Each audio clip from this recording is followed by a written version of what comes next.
Hello everybody, my name is Jaden Yocom and I am the Chief Ethicist with RMDS Lab, and today I will be discussing the very first lesson of our Ethics and Artificial Intelligence course. This is lesson 1.1, and this will be Introducing Fundamental Ethical Theories. So let's get right into it. First off, what is ethics? For those of you that are unfamiliar with the field of ethics, it's the study of morality, and you can see a picture included that has a lot of keywords that are often associated with ethics, such as virtue, morals, honor, equality, values, philosophy, things like that. So ethics is the study of morality. Here's also some basic information about ethics. I won't go too deep into this, but who should study ethics? Everybody, of course, because we all want to do things that are morally guided. We want to behave in a way that's right and not in a way that's wrong, and we want to understand our actions.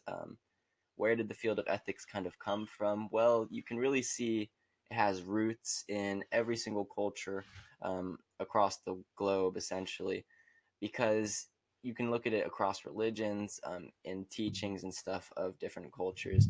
All cultures have their own sort of moral codes and things that they see as right and things that they see as wrong.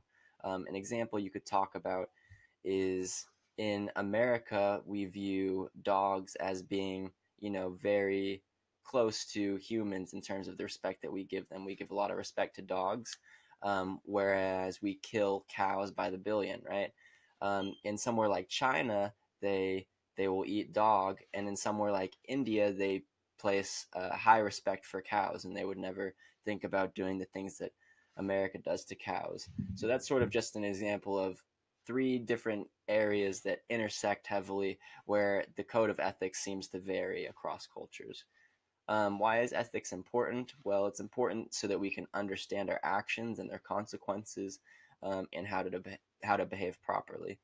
And when? Well, the time is now to study ethics more than ever, especially with the development of new technology, things like artificial intelligence and machine learning that are being rapidly innovated upon and implemented within society. Companies are beginning to see the value of ethics, and there's a lot of different things I see every single day on LinkedIn and different platforms like that, and Forbes, talking about the value of ethical AI and the value of ethics and technology, and the way that these two fields intersect. Okay, so let's go through the three branches of ethics. There's deontology, consequentialism, and virtue ethics. Now you'll notice that deontology and consequentialism are both action-based. So what that means is that they make their ethical judgments based on the action. They look at the action that's being performed itself. Whereas virtue ethics, which you'll see is agent-based, assesses the ethics of a situation or an action based on the agent instead. They actually focus in on the agent and whether that person is a virtuous being, and that will determine whether they're acting in a virtuous way. Here's some introductory ethics texts before we start. The Fundamentals of Ethics by Russ Schaefer Landau is pretty standard across America in terms of college classes on ethics, introductory ethics, intro to philosophy, things like that. And the James and Stuart Rachels and Stephen Kahn and Peter Markey books are also pretty frequently used across philosophy classrooms. So let's discuss utilitarianism. Now, this is a very, very popular, perhaps the most popular ethical theory. It's frequently referenced in pop culture and different shows, and different forms of media. And this is a form of consequentialism. So utilitarianism looks at the consequences of actions in order to make ethical judgments. Now, this theory was founded by Jeremy Bentham, who you can see on the left, right over here.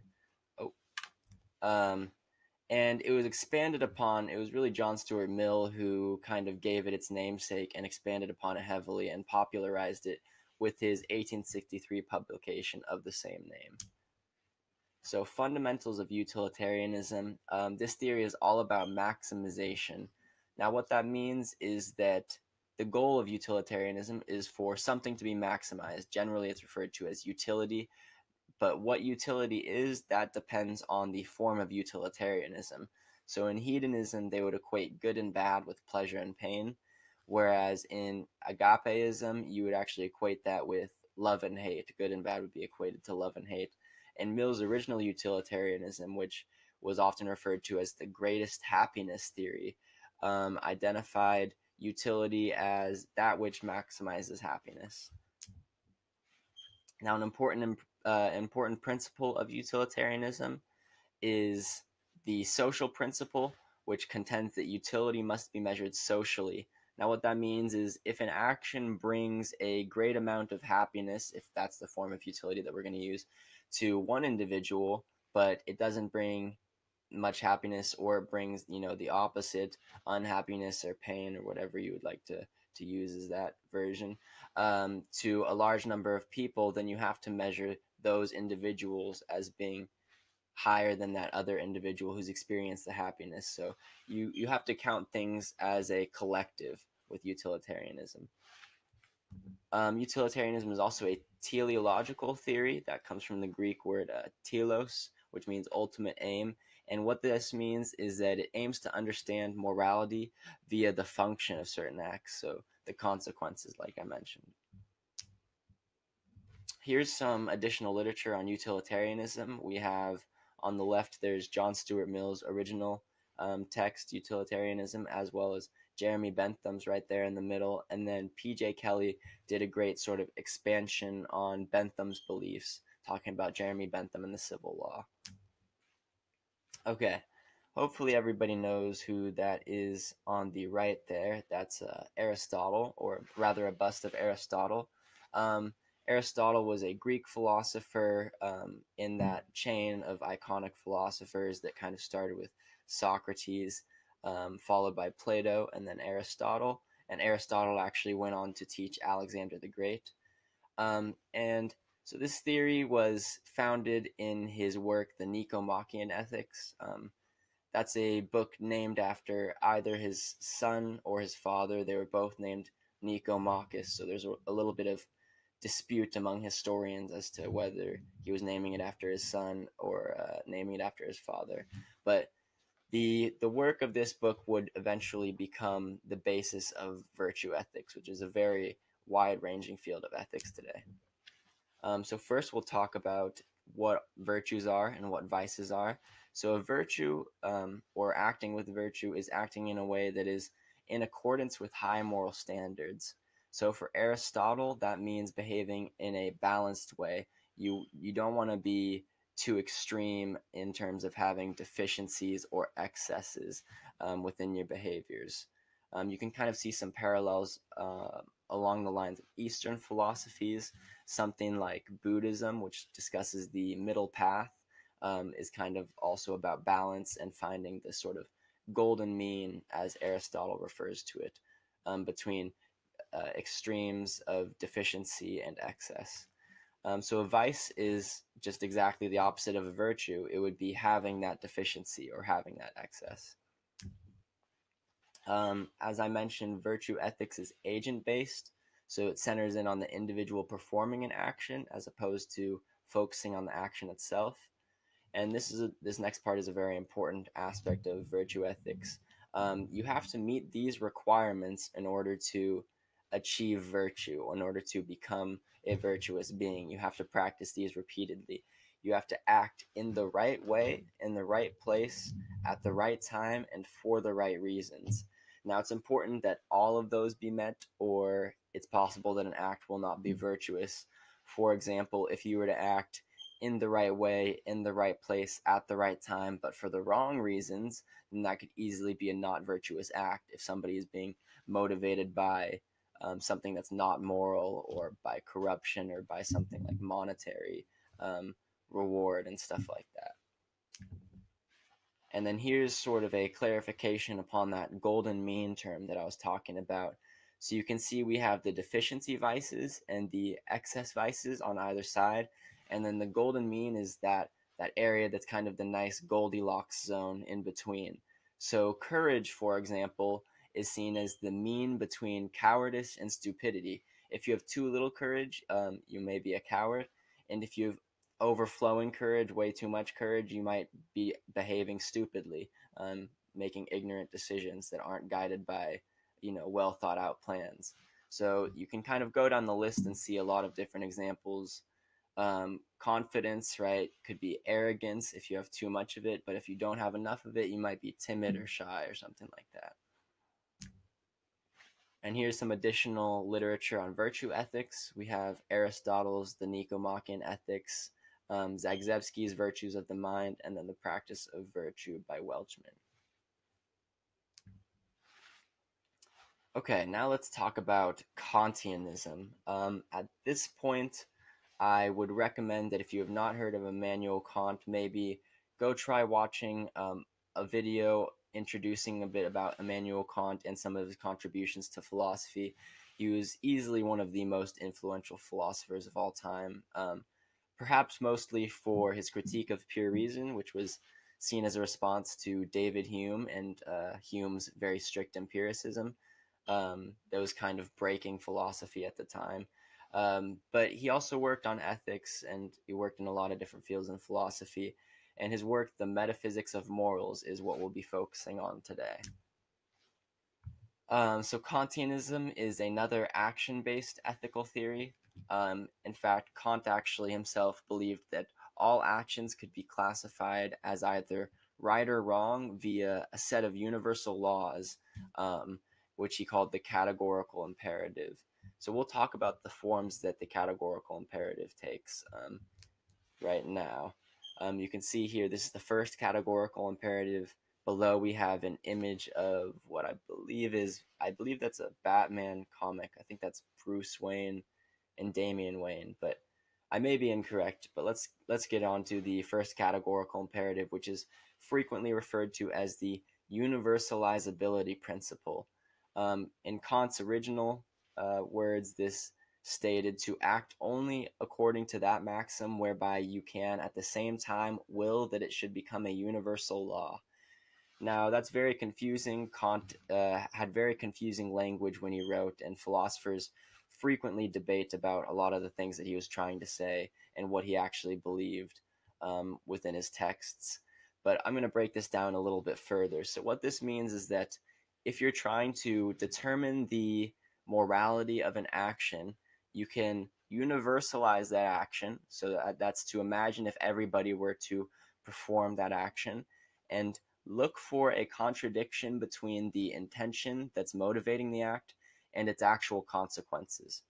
Okay, so we're going to go into an example that's going to help clarify this a whole lot. The example that we're going to use is borrowing money without paying it back.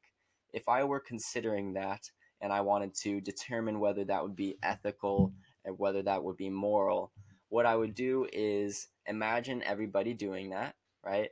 And I'll note my motivating intention first, actually, which would seem to be to end up wealthier than before. So now I'm going to imagine everybody doing that. I'm going to universalize it. And we can actually see that there's a logical contradiction here, because if everybody were to not pay back money whenever it's lent, then that would mean that if I ever lent out money to somebody, I would lose money. And that would mean if anybody ever lent out money to somebody, they would lose money. So that would actually be poorer for everybody involved if that were to be the case. So that's a logical contradiction. We've universalized it, and the actual consequence of the action is it goes against what the motivating intention is. Now let's move on to Kant's second categorical imperative. This is frequently referred to as the the kingdom of ends. And again, in the original Kantian language, this will be a bit confusing, but we're going to go ahead and read it anyways. Kant wrote that we should act in such a way that you always treat humanity, whether in your own person or in the person of any other, never simply as a means, but always at the same time as an end. So what this means is that we shouldn't use each other, and we shouldn't even use ourselves. You'll note that he says whether in your own person. So that means don't use yourself as just an object, don't use yourself as just a tool, and the same goes for others. You shouldn't use an individual for, what they can provide in terms of like their physical capabilities or things like that. that would be considered immoral. Individuals are ends in themselves. Humans are ends in themselves. And what that means is that we are rational agents and we are capable of thinking things, believing things, and most importantly, we're actually capable of, acting on our beliefs and acting on our thoughts and actualizing things by bringing them to light. For example, if I wanted to click to the next slide, I have that thought in my head. I can actually go ahead and click to the next slide. And that's a pretty incredible capacity to have for an organism within this universe. It's a very unique capacity that not a lot of organisms possess. So we're actually going to talk about Kant and moral duty now, just briefly. Kant believed that all rational agents have a duty to behave morally, but he believed that this is a little bit unique in terms of referring to it as duty, because typically duty is motivated by something else like fear or perhaps reward, whether that may be intrinsic reward or extrinsic reward. But Kant's belief on moral duty was that it's motivated strictly by one's respect for the moral law. So Kant himself had a very high degree of respect for the moral law, and that sort of explains his dedication to ethics and his dedication to philosophy. But he believed that everybody should share in this respect. And here's additional literature on Kantian ethics, so you can see the original Metaphysics of Morals by Immanuel Kant, as well as Roger J. Sullivan's sort of expansion on Kant's moral theory, clarifying what Kant is actually saying. Now we're going to discuss our fourth ethical theory. This is contract-based ethics. This was founded by Hobbes, who you can see on the left with the lovely mustache right there. This was founded by Hobbes in his book Leviathan, the Leviathan, which certainly changed the world. It's very influential on America and American government and American politics. And then this was later heavily expanded upon by Rousseau, who's right there on the right, with his publication The Social Contract roughly 100 years later. So first we're going to talk about Hobbes and his contributions to contract theory. He described a contract as the mutual transference of a right or rights. So he believed that these contracts were necessary because without them, we would be stuck in what he called a state of nature. And in the state of nature, it's very dangerous. We'll actually expand upon what the state of nature is exactly. But Hobbes was very worried about the state of nature due to the idea that humans are guided by self-interest. So we determine what is best for ourselves and we act according to that. And let's just expand upon the state of nature. This is a very famous quote that you may be familiar with, where he described the state of nature as solitary, poor, nasty, brutish, and short. And Hobbes believed that to achieve security, to essentially avoid this state of nature, to achieve safety, that all individuals must submit absolutely to a sovereign power, like a governing body or a governing individual. And that's actually where the term Leviathan comes from. It's supposed to be like the governing sovereign power that sort of controls all of society and reaches down. Now we'll talk about Rousseau's contributions to contract theory. Whereas Hobbes believed that humankind is inherently bad due to self-interest, Rousseau actually kind of believed the opposite, his objection being that our emotion of pity serves to keep self-interest in check. So Rousseau believed that humankind is inherently good, and he believed that social contracts should be guided by our shared needs. So, for example, a shared need for food and things like shelter and clean water could guide the ways that we interact with each other and the agreements that we form with each other. And here's some additional literature on contract theory. So you can see on the left right there, we have Rousseau's The Social Contract. And then on the right, you can see The Leviathan by Hobbes. Very cool original art cover for that one. And then sort of an expansion, more modern, by Patrick Bolton and Matthias Duatrepont.